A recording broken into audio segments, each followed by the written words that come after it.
Paul and I had a little conversation ahead of getting started, and we decided the ones who are here are the ones who are meant to be, and we're the ones that are gonna be engaging and diving into different parts of getting to know Paul better.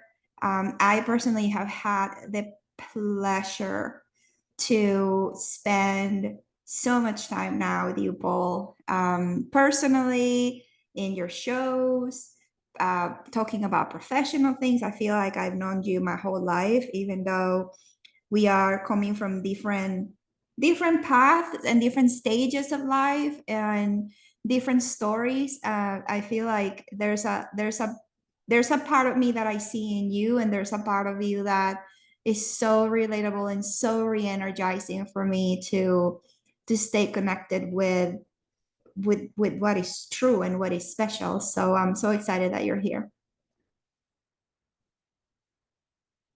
Yeah, absolutely. Lindsay, I just want to say this has been such an incredible honor. It's as a lot of people know, LinkedIn's been really interesting for me the past couple weeks. So really happy that I'm able to be here with you as kind of like my return to LinkedIn. There's just been a whole bunch of crazy things going on, and you know, I've done Impossible Equals Impossible.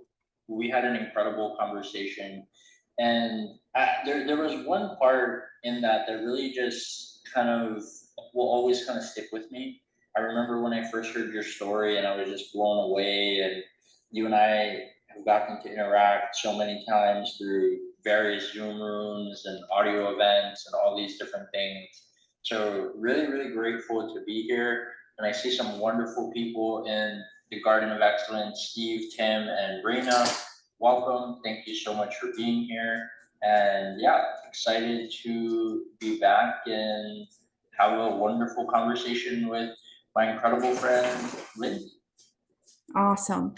So, as you know, the intention for this audio chat is to bring LinkedIn content to life. Basically, that's a little bit of the premise, and I'm going to play to that to some extent, but I also want to keep the conversation open because you have an incredible amount of insight and a philosophy of life that I think is worth just really digging into more. Just as a reminder for Ramon and Reina and Steve and team, anytime you want to come up the stage with us, just raise your hand. This is meant to be a conversation for anybody that's here, and you can use your reaction button on the bottom to either do that or thumbs up or heart what we say, whatever it is that you want to give us as a reaction. So Paul, I have a signature question that I use to open up the sessions, and then we take it from there. So I want to try that with you. Are you okay with that? Absolutely. All right. You're the boss. Okay, I like that. I don't hear that a lot.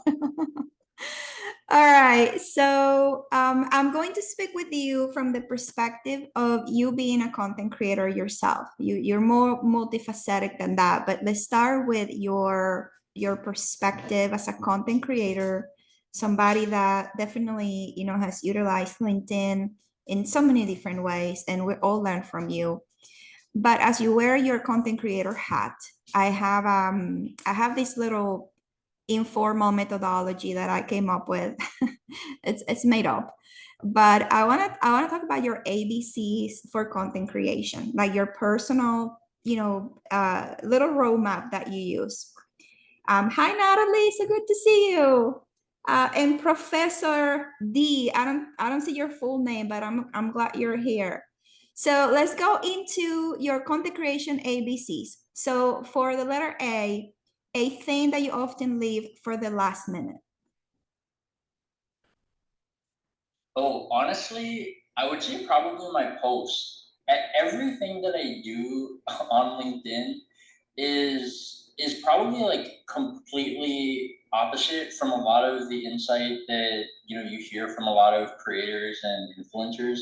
I don't schedule anything that I create, and a lot of times, my mentor had a quote, and she said that live a life offline that's worth talking about online. So what I kind of have really incorporated with how I create content and how I navigate social media, in many ways, it's basically like just another part of my life essentially that I try to incorporate. And I feel like one of the biggest things that I see on LinkedIn is that a lot of times I think people forget that whether you're, an employee, you're working for a company, or you're an entrepreneur, at the end of the day, we're all people. And why this platform has become so powerful is, I like to say, it's about incorporating your personal life into your professional life and showing people that you can have both. It's not just all about business, but then it's not just, all about family and all the fancy stuff, right, that everybody likes to post on social. So that's what I would say. A lot of my posts is pretty last minute. Like I don't plan anything. A lot of it kind of comes to me at the spot, and I just write. So yeah. Awesome. Let me welcome. Hi, Stefano. And I wanted to say we are kicking off. So I'm asking some questions to get us warmed up. And for those who just joined, and then we're going to dive into Paul's brilliance because he's really just one of my favorite people in the whole wide world. Okay, so let's say for the letter B, a best practice that you've learned so far. Oh, I would say the best practice that I've learned so far is definitely personalization. Um, Pretty much every connection request that I send to somebody is personalized. Every comment that I leave is personalized, always like acknowledging people and really looking at people more as what we are. We're people instead of just another number. So I would definitely say that personalization would be my best piece of insight that I would share with anybody. If you want to figure out how to stand out, send somebody a personalized connection request that's not telling people what they can get on your profile, and you'll find a lot of people who are going to share, who are going to respond well to that, at least in my experience. Amazing. Hi, Clarine. Welcome. As a reminder, if you ever want to come on the stage, just raise your hand and I'll pull you over and you can join the conversation. We're getting warmed up here.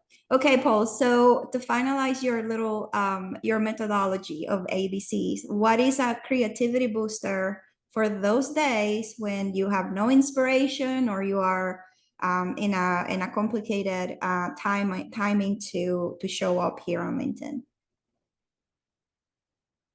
Ooh, definitely conversations and leaning in, I would say, to service. I like to say that helping people, for the longest time, I said that it was a selfish thing, but I kind of reframed it to being like a self-full thing because it's like fulfilling for me. And the thing that I find is that the number one thing that people are always going to kind of relate and resonate to is like stories. And every time that you get to kind of impact somebody else, whether it's a conversation, whether it's, working together, whatever it is, that's another story that you have in your toolbox, I guess you could say. And for me, I always know that if I'm feeling down or if I need inspiration,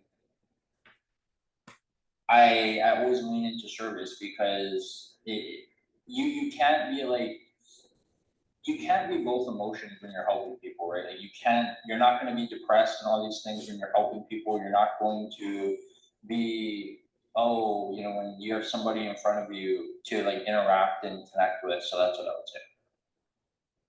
Fantastic. Well, we have our little toolkit now to walk away with. Thank you, Paul. Paul, so I want to just dive right into, you have a beautiful philosophy in life, and I got to be a part of it a little bit when you invited me to interview with you in your Impossible Equals Impossible show, and you asked a lot of very deep, profound questions that had me also reflecting on my life, the way in which I look at things, why I believe what I believe. I would like to ask you, because that's gonna be our springboard, okay, for this conversation. Impossible equals impossible is a personal philosophy of yours. Can you give us you know a rundown of what that is? How do you get to that? What motivated you to stick with that, to be a theme in your life and how you approach what you do? And why is tapping into the greatest potential something that you value so much? Oh my goodness, Lindsay, what a great question. So the impossible equals impossible, it kind of came up because impossible has kind of been a word that I've heard my entire life, you know, being born and raised in Hawaii and doing a lot of the things that I've done, whether it's the people that I've met, the places that I've traveled to, the accolades, you know, a lot of that was pretty foreign where I was from, especially because everything that I've done essentially in my professional career, I've always been kind of like a trailblazer. You know, there was nobody in my family who did anything that I was doing. There wasn't really anybody else when I entered the adult world at 16 who was even like in anywhere near my age demographic. So I heard that word a lot growing up, and all I did was just continue to turn impossible to impossible.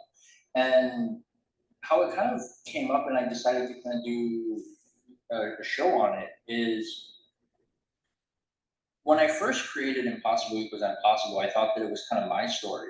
But through interviewing so many incredible people and having powerful conversations, as I like to say, it really kind of made me realize that Impossible Equals Impossible is everyone's story, right? And we all have that moment in life where we thought that, oh, darn, this is impossible. Like, I'm not going to do that. And then you turn impossible to impossible. And it just became a really powerful mindset because this is something that you've heard me talk about this year, and I do a lot of like reframing and perspective because I believe that that's so impactful. They say that your perception becomes your reality in many instances, and for me, impossible equals impossible was about like finishing, right? And doing the thing that you didn't ever think that you could do. And the reason why I love that mindset so much is because, and I see that we have some people that hopped in. Christine, good to see you, my good friend. I know it's been a while. And Stacy, Michael, Medina, Ramon, welcome. I'm sure we all can relate to different pivots in life, right? Whether it's new careers, you know, moving to different places. But once you achieve something, once you cross the finish line, nobody can ever take that away from you. And that's really kind of what it was about for me. It was just creating something that couldn't really be taken away. And yeah, I think it's a beautiful philosophy, and it's also the way that you've always talked about it. And I know it. I know you turned it into a show, but I know there's a deeper connection based on the conversations you and I have had in terms of how that really reframed your perspective in life and how you approach adversity and challenges and what resilience means to you. You always have a very unique way to reframe all these narratives that common people like me are like out in the world clinging to these words, and you take the words and you turn them into something very unique and very profound, and then you extrapolate that into all the work that you do and how you see you show up on LinkedIn. And then you turn it into a show, and then you invite people into your orbit. And then all of us are now part of a movement. And it's just a beautiful thing that you have to just get the best out of people. And I'm going to ask you a question as to where does that come from? Where is the seed in you that has that sense of urgency to infect the world in such a positive way, to tap into other people's stories, to show the beauty out of the little cracks that sometimes make us feel broken, and to see the light in the way that you do, and with the clinical eye that you have to bring it out into everything that you do? Yeah, absolutely. Oh, what a great question. There's so many ways that I can answer this question, but I feel like the best answer that I can probably give you is my aunt. I always tell people like my aunt's like a unicorn. She blows every billionaire that I've met out of the water.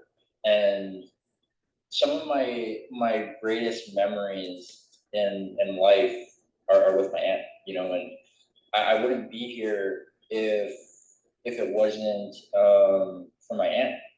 And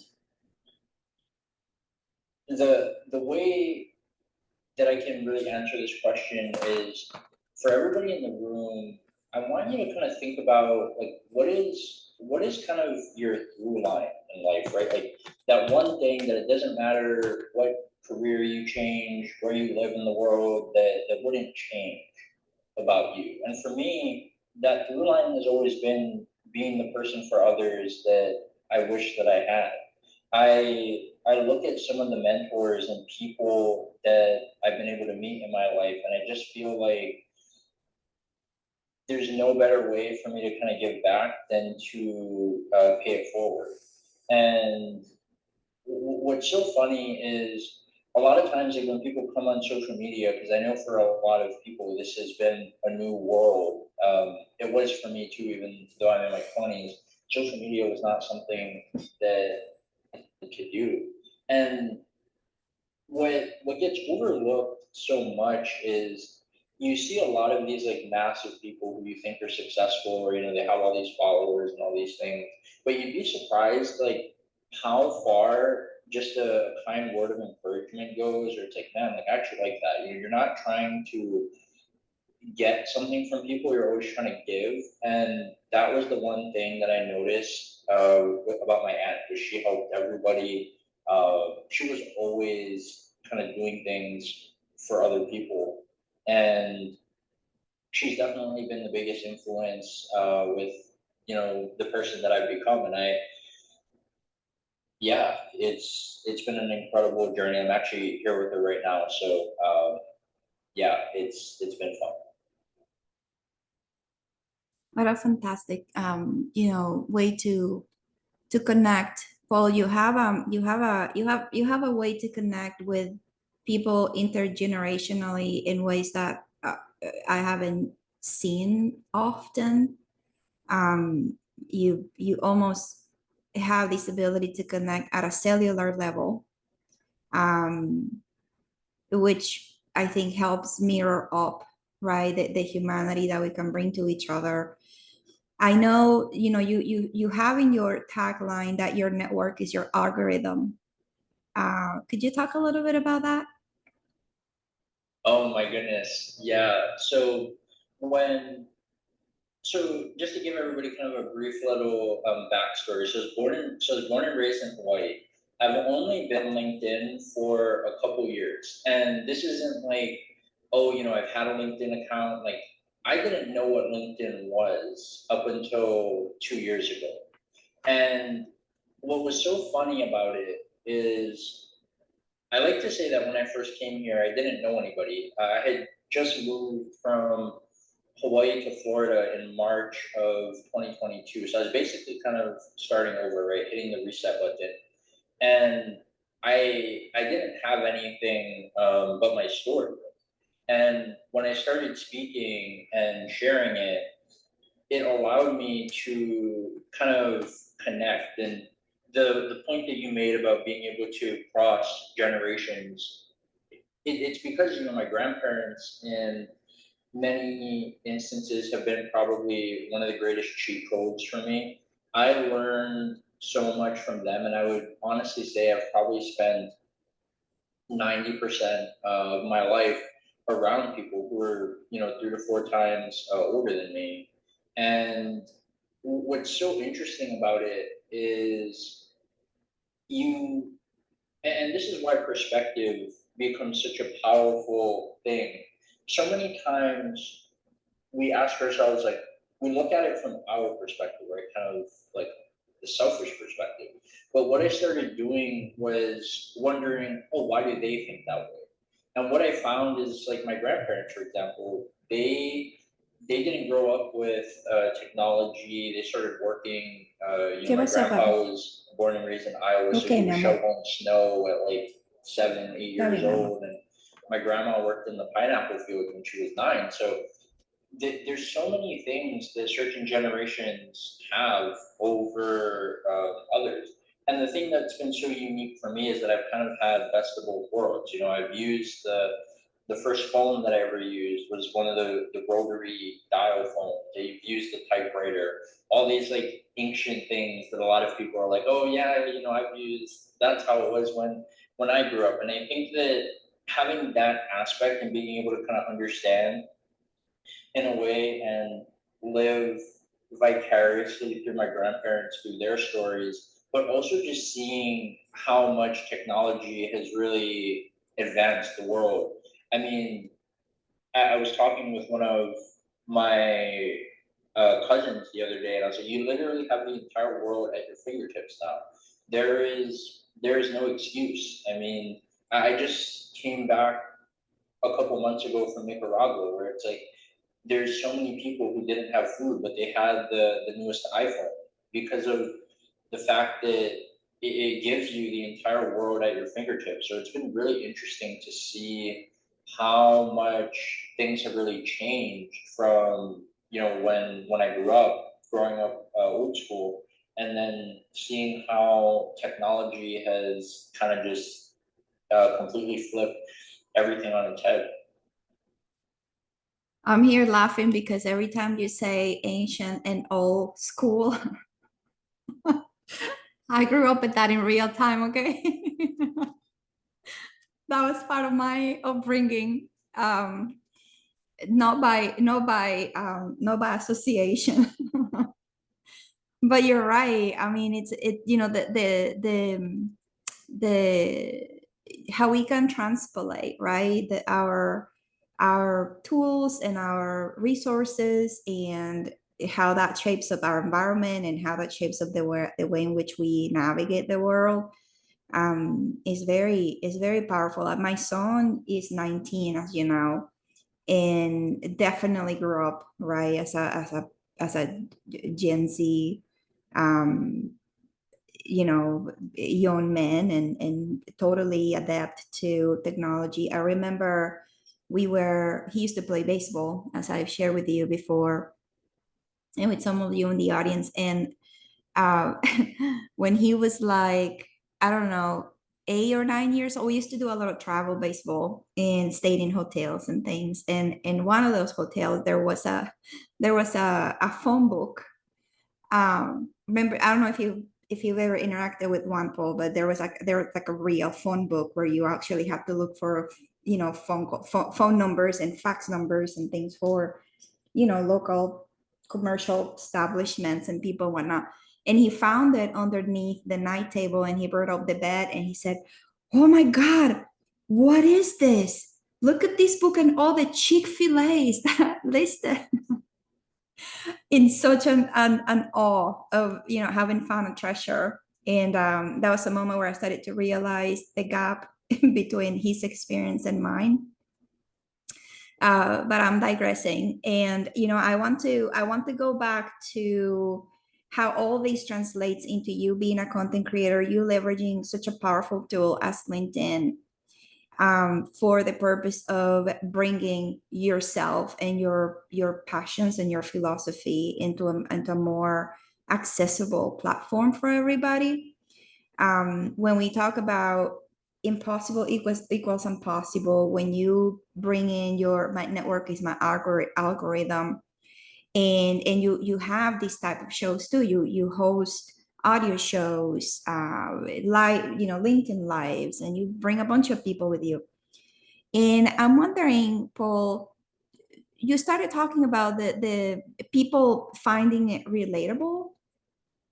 And I wonder if you have any anecdotes in terms of, reactions that you've gotten from people in any of those different, ways to present yourself on this platform.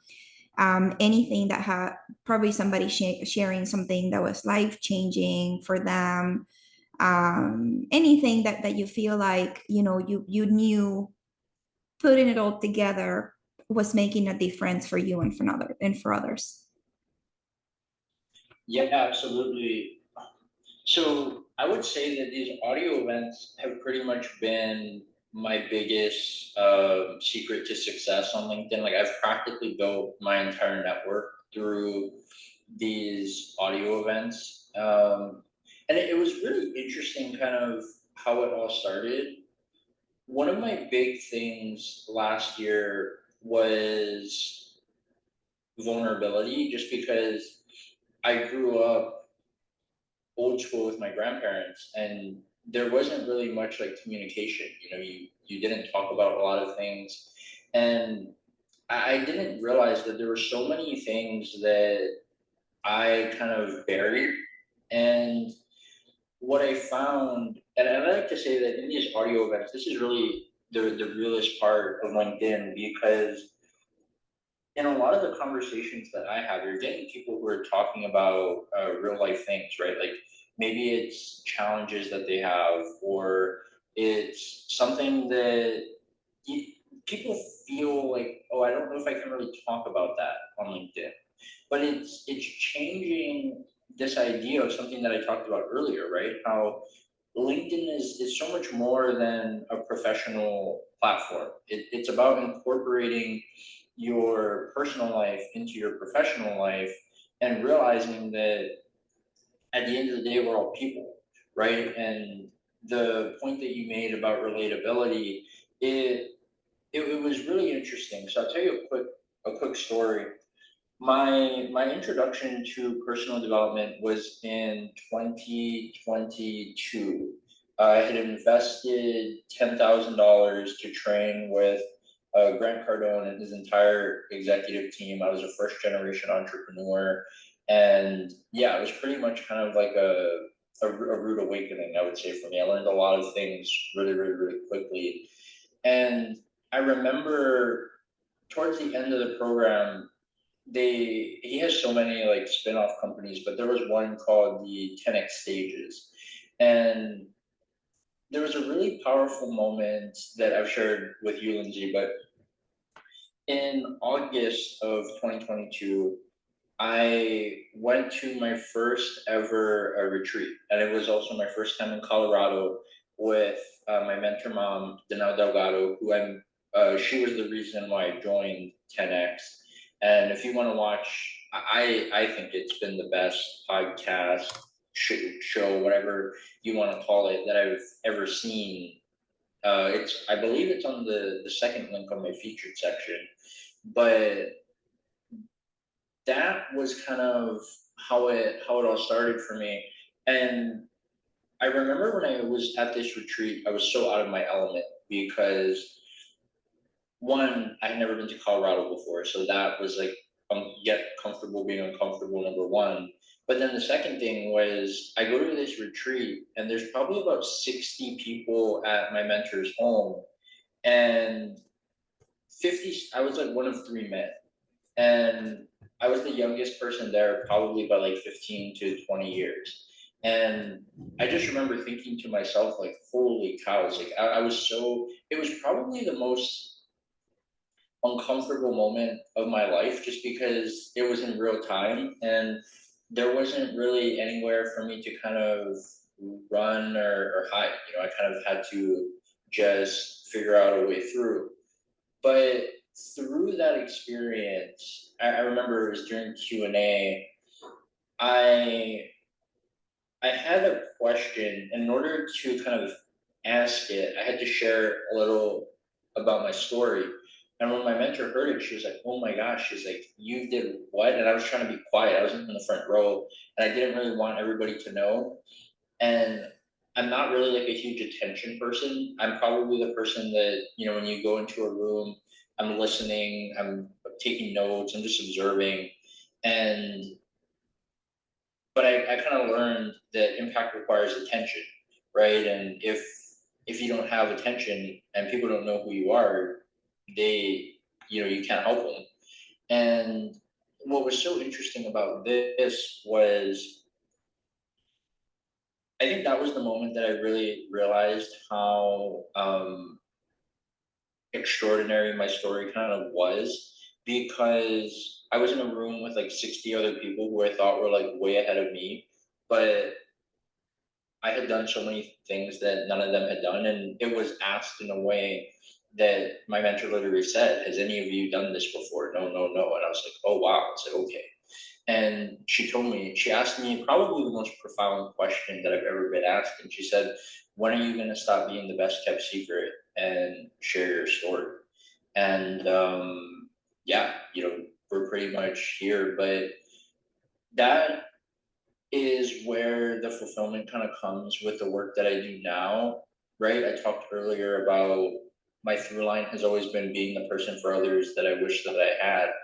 And now I get to ask other people that question, right? Like, when are you going to stop being the best kept secret and sharing your story?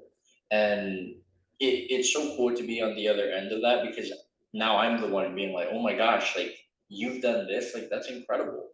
There's so many people who you can help. And the last thing that I want to say, Lindsay, before I hand it back to you, is one of the most profound life lessons, and I would even tie in like business to it as well, is so many times, right, we're always trying to reach up and, go train with the most successful people, the biggest people in the industry or in the world or whatever it is. But what I found was, if you stop and reach back to teach, not only do you end up catapulting yourself further than you could have reaching up, but it's because of things like that that get you to the people that you want to see. If there's one thing that I've learned from, training with the mentors and building relationships with the people that I have, it's that giving back is something that is so important. And there's no better way to kind of build relationships and get their attention than by treating people and communicating with them in with how they would kind of, communicate, right? Like, so for a lot of us, like, giving back and helping people and all these things, that's kind of our language. So yeah, that's what I would say. So beautiful. I'm so excited to see Jamie and Julie and Matthew and Michael and Medina. I don't think I've said hi to all of you yet. And this is a very informal gathering. So if any of you want to come on the stage, feel free to raise your hand and we'll just hang out here for a little bit more. Paul, you said something that I found um, you said something with so much confidence and yet humility, which is that was the first time I realized how extraordinary my story was. I think a lot of us struggle with owning our story and seeing the gifts that come out of both, right? The brilliant parts, but also the broken parts and how those integrate. And I know for a long time it was that would have been a statement I would have never been able to say with the amount of confidence and ownership that you just said it. And it's definitely taking me a lot of work on my own, and with people that are more ahead of me in that space, like you and Julie here on the call, and other mentors and soundboards that I have, to really just humbly and yet proudly say, like what you just said, I never realized how extraordinary my story was and how that translates into how extraordinary everybody's story is. And I am walking away with that sense of ownership from you. Is there, yeah, Absolutely. go ahead. Oh no, I was just gonna say, yeah, absolutely. Is there anything from your story um, that you have never talked to before that you would feel compelled to share a little bit with us? Oh yeah, exclusive. Okay, let me see. So I grew up old school, It's a right? little bit of payback from your interview to me. Yeah, no, no. So I grew up old school, and I like to say that I've already had probably the the greatest moments of my life, already, and it's kind of what's so interesting for a lot of people is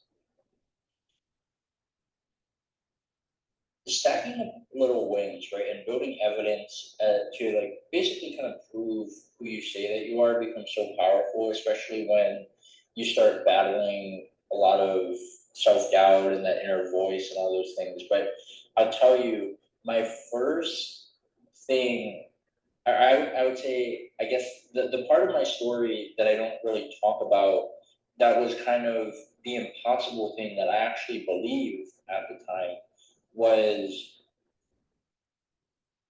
so the biggest adversity I would say that I was kind of gifted at a young age was I lost nearly pretty much everyone close to me by the time that I was 17. Both my grandparents had passed away. My dad passed away. My mom became medically disabled. So a huge part of my story and where I've spent most of my professional career has been in finance because I supported my family financially in Hawaii, which is one of the most expensive places in the world, since I was 17 years old up until I moved to Florida in 2022. And I remember when both my grandparents passed away, the final words that I had for both of them was, I'll do whatever it takes to support my family. And I had never how crazy things started in the beginning. I was when my grandpa was dying. I was 16 years old. I was going to college. I've had this dream since I was 10 years old to become a neurosurgeon, and it seemed like overnight, all those things just kind of got ripped away. And but I remember the promise that I made to both my grandparents, and I had never worked before.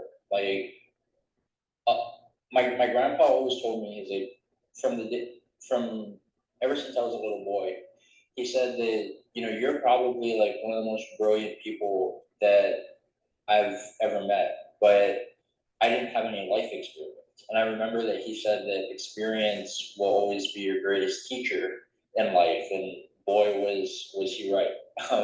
Now I obviously have a lot of it, but yeah, that was really, I would say, the one thing that I didn't really share. And the reason why I share that story is a lot of times, especially on these platforms, like you run into people who are already at the end of their journey, and you think like they're telling you all these things, but they kind of in many ways forget how it felt to be at the beginning.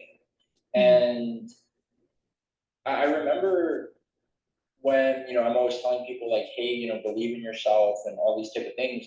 But I remember in that very moment where when I'm talking about like my first impossible, I really didn't believe, if I'm being honest, I didn't believe that I could do it. It was kind of just something that I said. But because I grew up old school, I knew how sacred kind of promises were. And, I was going to die keeping it. And I practically did. I did so many things that I told myself that I wouldn't ever do, but I did it to keep the promise that I made to my grandparents. And the reason why that became so powerful and so impactful for me is that's when I kind of reminded myself, right? Hey, you've done the impossible before. Like all these things that you didn't ever think that you would do, you've done them your entire life, and you've built these kind of like little wins essentially, and just keep stacking and stacking and stacking. And yeah, and the reason why I shared that was I remember I don't think anybody's ever stumped me. You know, I've done a lot of these conversations and interviews. Like I'm I'm not one to get stumped, but I remember there was one that I did, and he almost got me because he asked me the question of if you could have dinner with anybody, you know, living or from the past, like who would it be?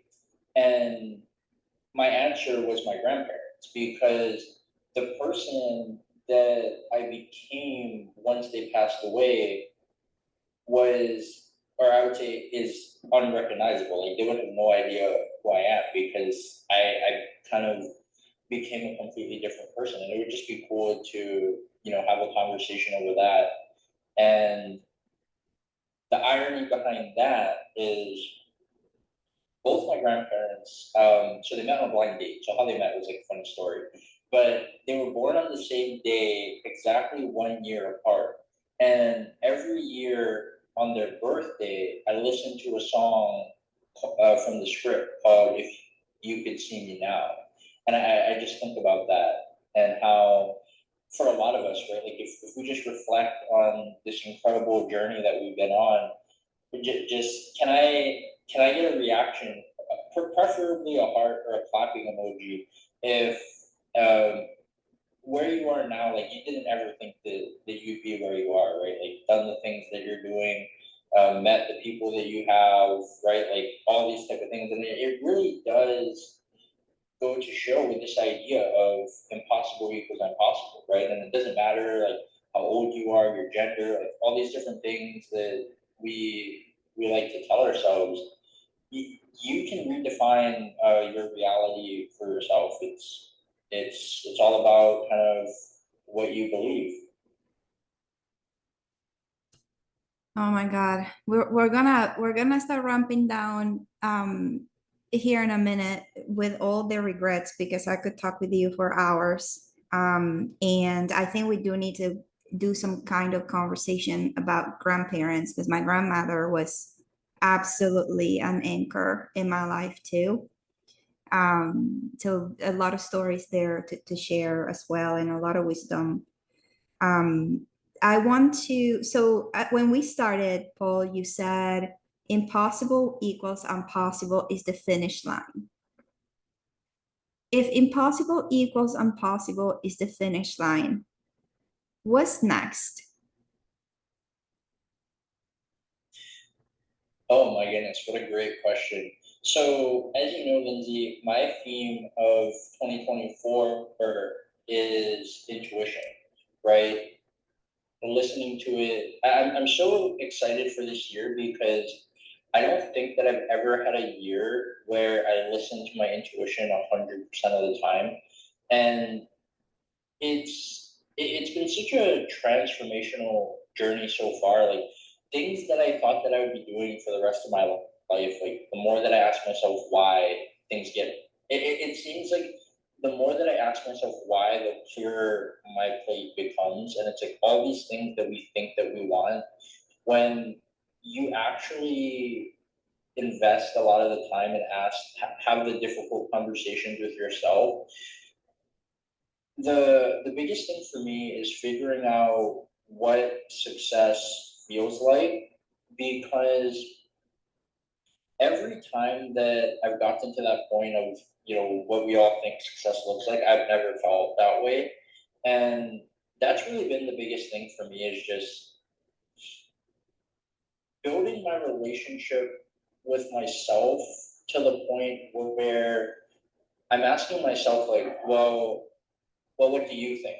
Right? Because so many times we ask everybody else what they think about something, or people will give you their input, but they're not the ones that has to experience the reward or the consequences, right? And really just figuring out like, are you living your life that you want to live for yourself, or are you accepting somebody else's truth, right? Are you doing something because somebody said, oh, I think that you would be this? And I guess for me, that's one of the reasons why I don't subscribe to a lot of the personality tests and a lot of these things that I see people use to get to know themselves, because I feel like it's kind of a confirmation bias type of thing, right? Where it's like they're telling you that, and you're like, oh, I think that that's kind of true, but it's really taking away that deeper inner conversation with yourself, and just figuring out who am I? You know, getting to dive into that this year has been really really fun for me. That's another show right there. It's I think it's a lifelong trajectory for sure. I'm sure a lot of everybody on the audience, because I get to know most of you and your journeys. The who am I question is something I think that brings us together into this collective consciousness. And I'm personally super excited that from our little corners, we're trying to figure that out. And then we're finding each other, right, in this journey of becoming more aware and intentional and integral as human beings to then put stuff out into the world that could reflect that wholeness. Um, but we are going to start wrapping up, so I'm going to leave with the floor. And if you can share with the team that we have here together, let's say top 3 things about Paul that people here cannot forget about you and have to remind you for, to remember you for. Oh goodness, 3 things that people will remember me for. So I think the first one at this point is impossible equals impossible. I've had people send me all kinds of messages about it, and but I think the biggest thing that I would say that I've gotten feedback from a lot of my really close friends is, oh, as the dog is going crazy. But I would say it's really being unafraid to kind of pivot and change. I I was having this conversation with one of my friends, and she was saying like, you're like a completely different person every day. It's like, I never know. I thought I changed a lot, and I'm always improving. And there's a phrase that I was introduced to last year that really kind of stuck with me, and it was this idea of divine discontentment. And it's this idea that you're grateful for what you have, but you're not like settled. There's always another level. There's always things to kind of go for, but it's figuring out like what aligns with you. And then the third thing, so I'm going to share this because I think it's such a funny way to end, especially with things heading to the AI space. And I this is something that I kind of came up with when ChatGPT was like really big, and I always joke that ChatGPT couldn't duplicate me if it tried, because a lot of the things that I write and say are just unique. A lot of people don't have the same perspectives and type of things. So that's what I would say, is that I'm willing to just kind of be myself, right? Whether that's accepted, whether it's not, and yeah. So awesome. We're gonna have to close it, and I'm so sad, but I'm also excited that we got to talk more, and that the group that gather here. Thank you so much, all of you, for spending all this time with us and to get to know Paul. He's a fantastic human being. Go follow him on LinkedIn. Go connect with him. He's so helpful and generous and smart. And that's the purpose of these gatherings, that we get to cross pollinate with each other and share the good things that we bring into the world, and help us scale us forward into the journeys that we're all on to. So I'm so grateful for you, Paul. Thank you for speaking with me, and I'll see you all next Wednesday again. Absolutely, Lindsay. Thank you so much for having me. And I just want to say to Steve, Stefano, Medina, Matthew, Julie, and Scott, thank you all so much for being here. And have a wonderful rest of your Wednesday. Bye, everyone. Scott, we're closing, but I'm glad to see you here. I miss you. Bye, everybody.